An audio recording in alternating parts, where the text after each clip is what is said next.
انہیں ابھی جو ان کا شادی فیسٹیول ہوا لاہور میں، جو تقریبات ہوئیں بہت دن تک جاری رہیں، وہ دوسری طرف جو ہے سائمنٹینسلی وہ لانچ ہے جنید صفدر کی پاکستان کی سیاست میں، ان کو لانچ کر دیا گیا ہے۔ اور پچھلے کئی سالوں سے جنید صفدر جو ہیں وہ لندن میں ہونے والی نواز شریف کی ہر میٹنگ میں کوئی بھی غیر حاضر ہو سکتا ہے، مگر جنید صفدر کی غیر حاضری میاں نواز شریف کو، نانا کو کبھی بھی جو ہے وہ قبول نہیں ہوئی، اور ہر میٹنگ میں ان کو بٹھایا گیا اور ڈیلی ان کو لندن آفس میں بیٹھنے کا حکم تھا، اور وہ بہت ٹائم دیا انہوں نے، وہ لانچ ہو چکے ہیں۔ جہاں تک بات ہے پیپلز پارٹی میں کلیئرٹی آ چکی ہے کہ وہاں بلاول بھٹو زرداری امیدوار ہیں، وزارت عظمیٰ کے بالکل بھی ایسی کوئی کلیئرٹی نہیں ہے، بڑی جو ہے وہ ڈیولپمنٹ ہو چکی ہے وہاں پہ۔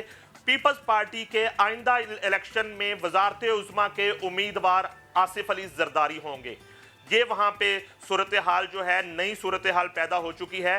بلاول بھٹو زرداری آئندہ الیکشن میں پیپلز پارٹی کے وزارت عظمیٰ کے امیدوار نہیں ہوں گے۔ اور نون لیگ کی صورتحال میں نے آپ کو اس حد تک کلیئر کر کے بتا دی ہے کہ یہ کنڈیشنل پیار ہے، یہ کنڈیشنل ایک حق ہے جو چھوٹے بھائی کو بظاہر دیا جا رہا ہے، مگر اس کے ساتھ ہی جو ہے یہ کوششیں جاری ہیں کسی طرح سے۔ ابھی ایاز صادق سابق سپیکر قومی اسمبلی جو ہیں اور رہنما ہیں بڑے اہم صحیح مسلم لیگ نون کے، ان کی جو لندن یاترا ہے اس میں تمام تر یہ صورتحال ڈسکس ہوئی ہے، وہ تمام تر جو پیغام رسانی ہوئی ہے، اور بالکل اس طرح کا تاثر جو ہے کہ کو ملاقاتیں ہو رہی ہیں، کوئی ملاقاتیں نہیں ہیں، وہ گئے ہیں۔ اور آج کون سا دور ہے؟ ڈیجیٹل دور ہے، واٹس ایپ پہ آپ جس سے مرضی میٹنگ بھی کر لیں، معاملات بھی کر لیں، اور وہاں لندن جو ہے 2 اہم شخصیات ہر ہفتے چلی جاتی ہیں، اور بڑے بڑے لیڈر جو ہیں یہاں پر دعوے کرتے ہیں، اور بڑے بڑے تجزیہ نگار تجزیہ کر دیتے ہیں۔ ایسی ہرگز صورتحال نہیں ہے۔ اور آصف علی زرداری صاحب کا جو فارمولے والا جو غصہ ہے، فارمولہ جو ہے وہ تھوڑا سا اس طرح سے صورتحال ہے کہ جو پہلے ان سے بات چیت ہو رہی تھی، اب تھوڑا تناسب جو ہے وہ بڑھ گیا ہے نون لیگ سے بات چیت کا، اور ان کا جو گلہ ہے فارمولے کا، تو میں صرف اتنا ہی کہنا چاہوں گا فیصل کہ 1947 سے لے کر آج تک کوئی ایک حکومت مجھے بتا دیں جو کسی فارمولے کے بغیر بنی۔ کوئی دودھ جمانے کے فارمولے سے بن گئی، کوئی دہی جمانے کے فارمولے سے بن گئی، کوئی جو ہے لہو پگلانے کے فارمولے سے بن گئی۔ تو فارمولے کے بغیر کون سی حکومت؟ نہ ان کی حکومت کبھی فارمولے کے بغیر بنی، نہ نون لیگ کی حکومت کبھی کسی فارمولے کے بغیر بنی، اور نہ ہی موجودہ حکومت جو ہے وہ کسی فارمولے کے بغیر جو ہے وہ اس کا قیام عمل میں آیا۔ اچھا نہیں بھائی، یہ تو آپ نے بڑی زبردست ڈیولپمنٹ بتائی ہے، کیونکہ پوری دنیا تو یہ سوچ رہی تھی کہ جی نواز کے شہباز، پھر مریم، حمزہ کا میکسیمم نام آ رہا تھا، لیکن جنید صفدر کی جو آپ نے انٹری کروائی ہے وہ بڑے معنی خیز ہے۔ پھر دوسری چیز یہ بھی کہ پوری جو انویسٹمنٹ تھی وہ بلاول پہ لگ رہی تھی، ایسا ہمیں لگ رہا تھا، بٹ وزارت عظمیٰ کے امیدوار تو آپ نے بتایا کہ خود جناب اعلیٰ آصف علی زرداری صاحب جو ہیں وہ ہیں۔ بٹ دا تھنگ از، اگر دوبارہ نون لیگ کی بات کی جائے تو ٹھیک ہے وہ کورنگ کینڈیڈیٹ بھی ہوں اور ساری چیزیں بھی ہوں، لیکن کیا یہ چیز اتنی سادہ ہے؟ کیا ایسا نہیں لگ رہا لوگوں کو کہ یہ چیز اب دھڑے بندی مسلسل پیدا کر رہی ہے؟ بالکل، دیکھیں فیصل، نیا دن میں پرانی بات کرنا مناسب نہیں ہے۔ میں تو کوشش کر رہا ہوں کہ نئی بات کی جائے۔ اب جو ہے وہ صورتحال اس طرح کی ہے کہ دھڑے بندی کبھی بھی ایسی رہی بھی نہیں کہ شہباز شریف کو اگر وزارت عظمیٰ کا امیدوار نہ بنایا جائے، یا حمزہ شہباز کو وزیر اعلیٰ پنجاب کا ٹکٹ نہ دیا جائے، تو وہ باپ بیٹا یا شہباز شریف کا جو ہم خیال گروپ ہے نون لیگ میں، وہ پارٹی چھوڑ کر کوئی نئی پارٹی بنا لے گا، یا وہ اپنا انتخاب لڑنے چلے جائیں گے۔ ایک بات بالکل ایک تلخ حقیقت ہے شہباز شریف فیملی کے لیے اور ان کے ہم خیال گروپ کے لیے کہ ووٹ بینک جو ہے وہ میاں نواز شریف کا ہے۔ ووٹ بینک جو ہے اس کی جو زیادہ تعداد ہے وہ میاں نواز شریف اور مریم نواز جو فیملی ہے وہ ان کا ہے۔ اس بات کا بالکل ایک ادراک ہے میاں شہباز شریف کو، بڑے سیزن پولیٹیشن ہیں، بڑے سمجھدار پولیٹیشن ہیں، اور یہی وجہ ہے کہ آج تک انہوں نے بڑے بھائی کا جو ووٹ کو عزت دے کا بیانیہ ہے ان کی زبان سے کبھی نہ آپ نے سنا ہے اور نہ ہی آپ کبھی سنیں گے۔ تو کہیں نہ کہیں وہ بھی کسی فارمولے پہ چل رہے ہیں، تو یقیناً ان کی قبولیت جو ہے وہ قدرے زیادہ ہے، بلکہ بہت زیادہ ہے بنسبت میاں نواز شریف اور مریم نواز کا جو بیانیہ ہے اور ان کی جو گفتگو رہی. ہاں اس کے ساتھ ساتھ یہ ضرور ہے اب ایک پریشر ڈیولپ ہو رہا ہے پارٹی کے اندر. زیادہ تعداد ان ایم این ایز کی ہے, ان ایم پی ایز کی ہے, ان پارلیمنٹیرینز کی ہے, ان سینیٹرز کی ہے جو نون لیگ کے ایوانوں میں بیٹھے ہیں کہ کب تک ہم جو ہے میاں نواز شریف کی انا کی بھینٹ چڑھتے رہیں گے, کب تک جو ہے ہم اس بیانیے کی سزا بھگتتے رہیں گے, ہمارا کیا قصور ہے. تو لہٰذا جو صاف ستھرے پارلیمنٹیرین ہیں, جو نیب میں نہیں ہیں, جو اینٹی کرپشن میں نہیں ہیں, جو جن پہ منی لانڈرنگ کے کیسز نہیں ہیں, وہ یقیناً اب یہ فیصلہ کر رہے ہیں. اور یہ لاوا جو ہے ایک ابل رہا ہے کہ وہ میاں شہباز شریف کا جو بیانیہ ہے اس موقف کو اختیار کرنے جا رہے ہیں. شاید کسی سٹیج پر اگر یہ تقسیم ہوتی بھی ہے تو میاں شہباز شریف کے حق میں وہاں بھی ایک آواز بلند ہو سکتی ہے. نہیں منیف صاحب, بہت شکریہ. جیسے کہ آپ نے کہا کہ نئے دن میں ہوتی بھی نہیں, تو کافی نئی ڈیولپمنٹس آپ نے بتائی جو آگے چل کے پاکستانی سیاست کو کیا رخ دیں گی, یہ تو وقت بتائے گا. آگے بڑھتے ہیں اور کچھ سوشل ایشوز کی بات کرتے ہیں, کچھ ایسے ایشوز جو ایک سٹگما کی طرح چپکے رہتے ہیں ہمارے معاشرے سے. چار دیواری سے باہر تحفظ ملتا ہے, نہ گھر میں امان ملتی ہے. پنجاب میں 3 سال کے دوران 3000 سے زائد خواتین کو قتل کیا گیا ہے. 40% کی جان گھریلو تشدد میں لی گئی ہے. صنف نازک کے ساتھ کہاں کیا ہوا, کون سے 3 شہر خواتین کے لیے انتہائی غیر محفوظ ہے, پہلے اس پہ رپورٹ دیکھتے ہیں.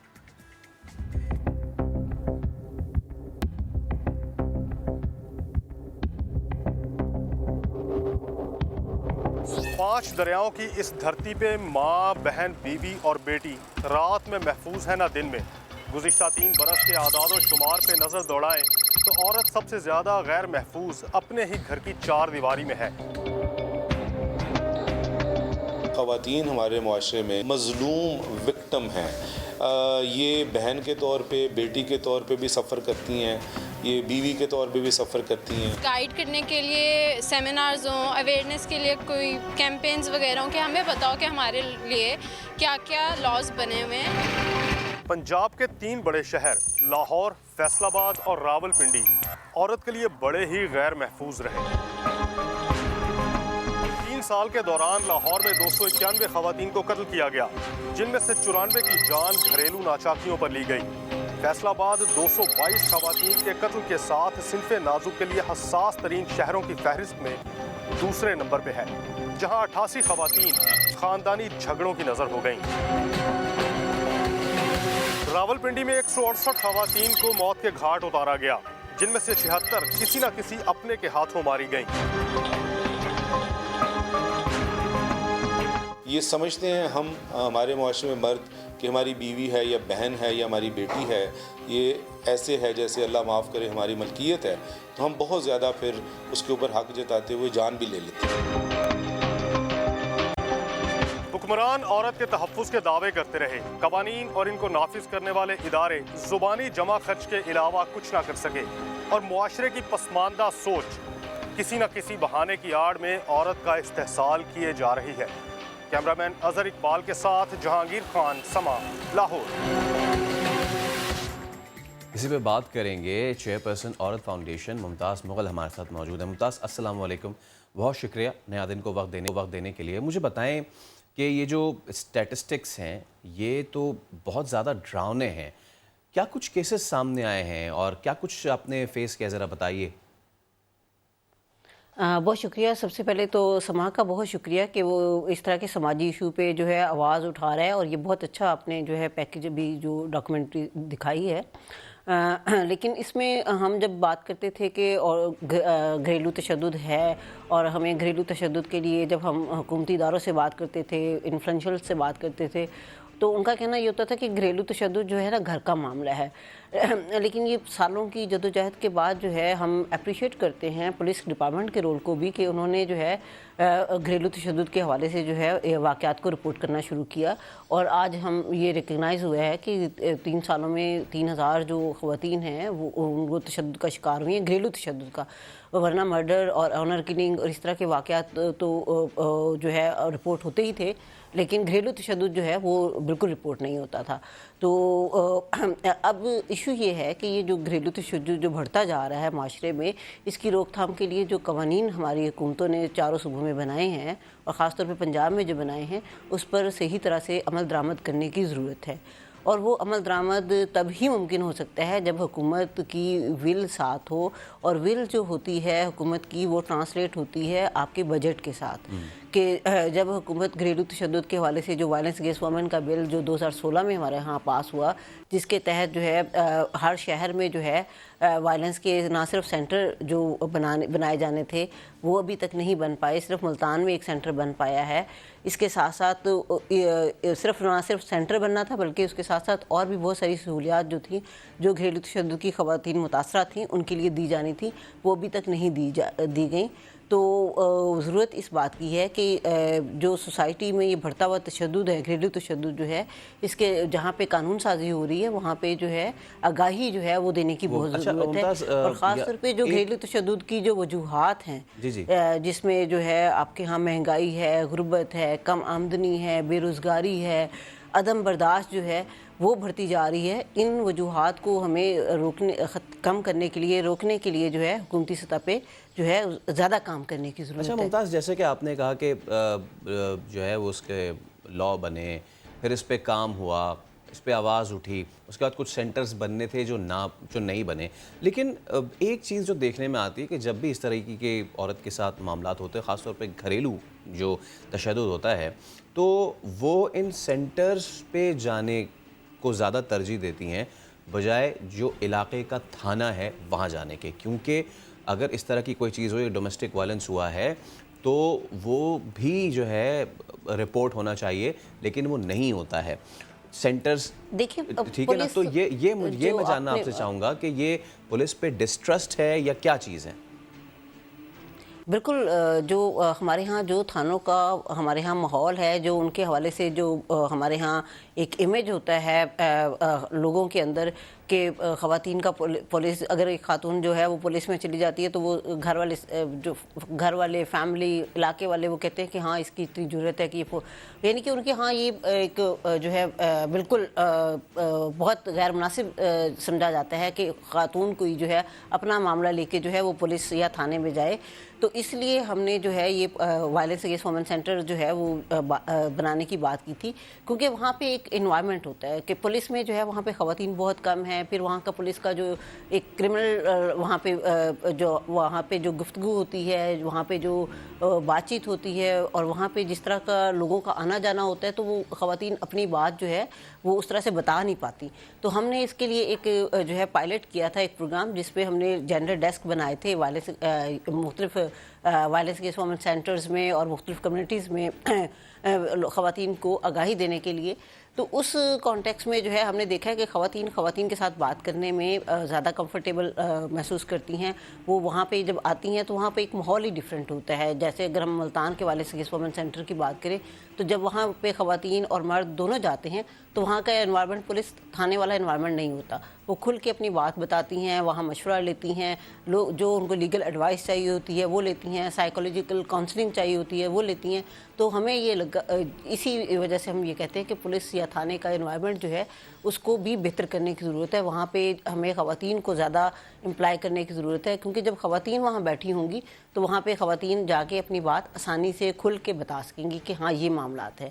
اور بہت سارے معاملات میں تو خواتین کو جو ہے پولیس کی اتنی مدد نہیں چاہیے ہوتی، ان کو جسٹ کاؤنسلنگ چاہیے ہوتی ہے، فیملیز کو کاؤنسلنگ چاہیے ہوتی ہے، جس کی وجہ سے جو ہے لیکن جب خاتون پولیس میں چلی جاتی، تھانے میں چلی جاتی ہے، تو وہاں جہاں جو ہمارا روایتی کلچر ہے وہاں پہ جب وہ اپنی درخواست لکھنے لگتی ہے تو اس میں بہت ساری ایسی غیر ضروری باتیں لکھ دی جاتی ہیں جو کہ خواتین کے کیسز کو اور کمزور کر دیتی ہیں، ان کی بات چیت کو اور جو ہے ان کے لیے اور مسائل کھڑے کر دیتی ہیں.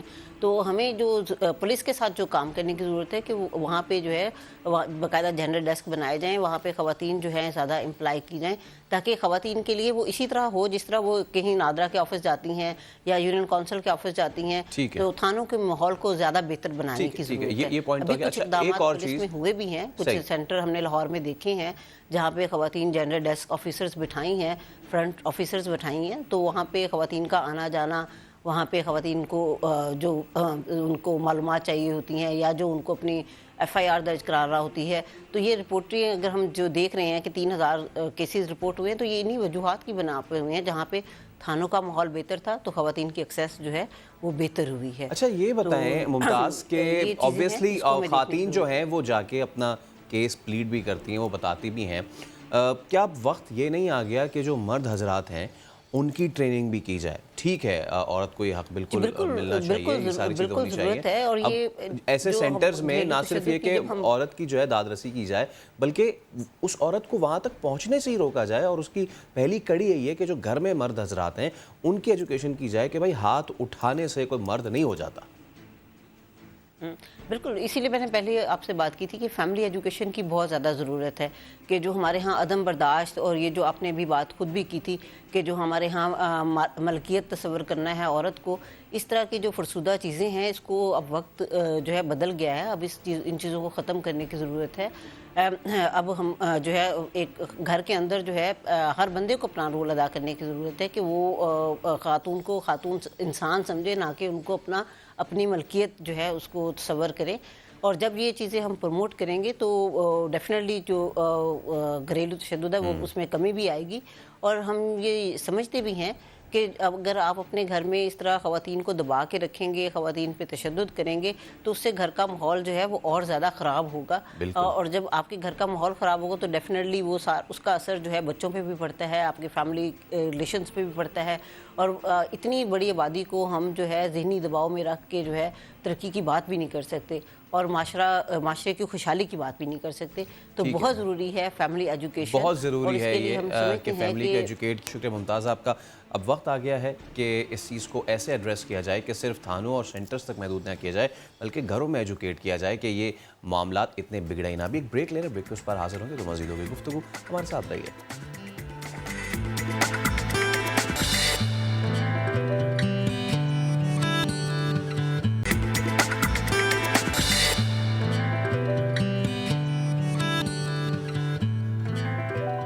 ایک بار پھر خوش آمدید۔